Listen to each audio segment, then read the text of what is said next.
Hi, this is Dr. David Gruder. This Integrity Revolution article video is about accountability, debunking today's latest buzzword. Accountability is a word that is being thrown around an awful lot these days, by heads of state, government regulators, advocacy groups, managers, business leaders, and the media.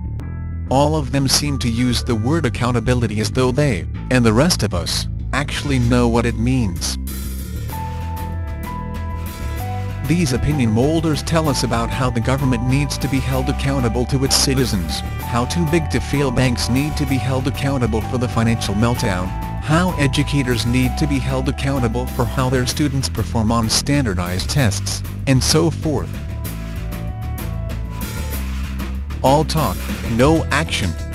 All because people feel reassured when the A word is used, regardless of whether true accountability actually occurs. Hopefully, you're now asking what accountability really is. Webster's dictionary doesn't help much. It defines accountability as an obligation or willingness to accept responsibility or to account for one's actions. What does accepting responsibility or accounting for one's actions actually mean? Have I accepted responsibility simply because I say the words "I accept responsibility for this"? By what accounting method do I account for my actions?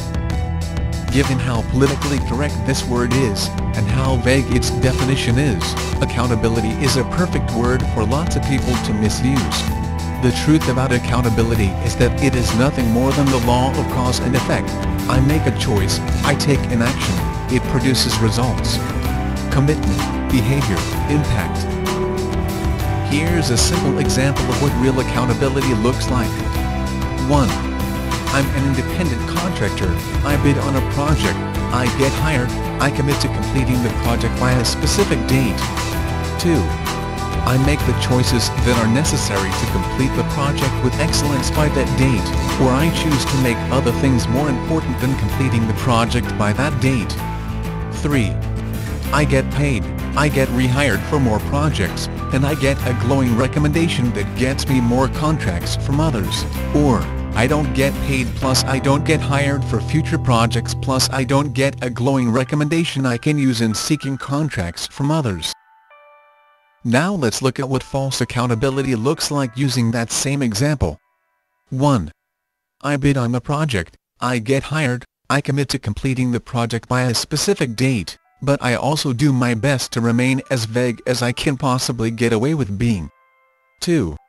I choose to make other things more important than completing the project by that date, or I make it appear as though I have completed the project while hoping you won't discover the corners I cut or harm I've created in completing it. 3. I make excuses and justifications for not having completed the project, or for having cut corners or created harm. Should you catch me having done that despite this, I still might make the claim that I am accountable.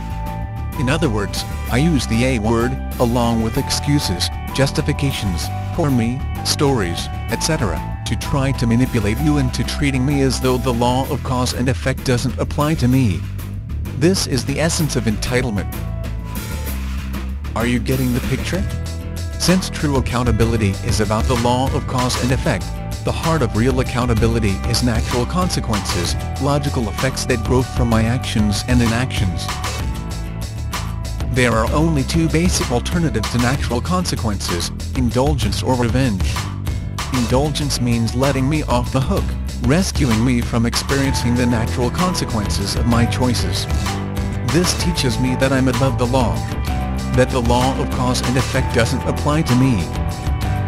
Entitlement is about believing that it's okay to try to get away with as much as I can, without fear of consequences if I'm caught, or to become so lazy and uninspired to strive for excellence that I lose my motivation, creativity, and aliveness. Revenge goes beyond enforcing natural consequences, where you also self-righteously shame me. When others shame us, we learn that it's a crime to learn by our mistakes, even though this is one of the most potent ways all of us learn.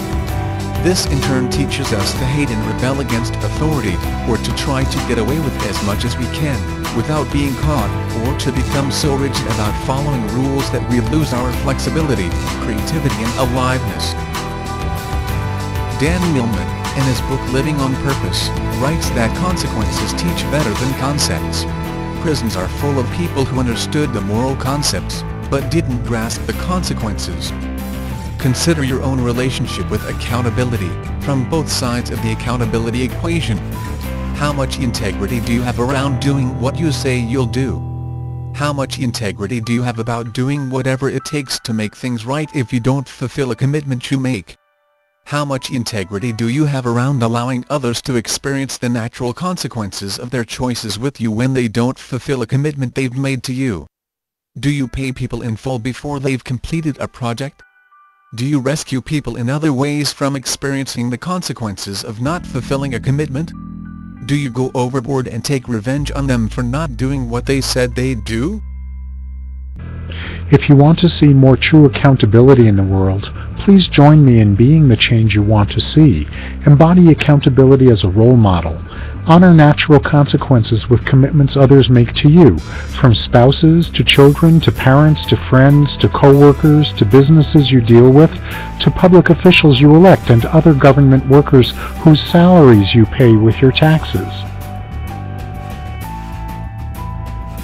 If you find yourself getting overly angry at people or organizations with accountability deficits, consider getting my Conquering Anger Mountain training manual.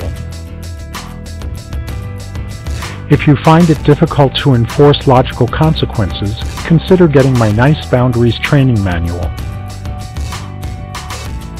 If you tend to ruthlessly punish yourself for making mistakes, instead of allowing your mistakes to become your biggest gifts, consider getting my From Inner Critic to Inner Helper training manual.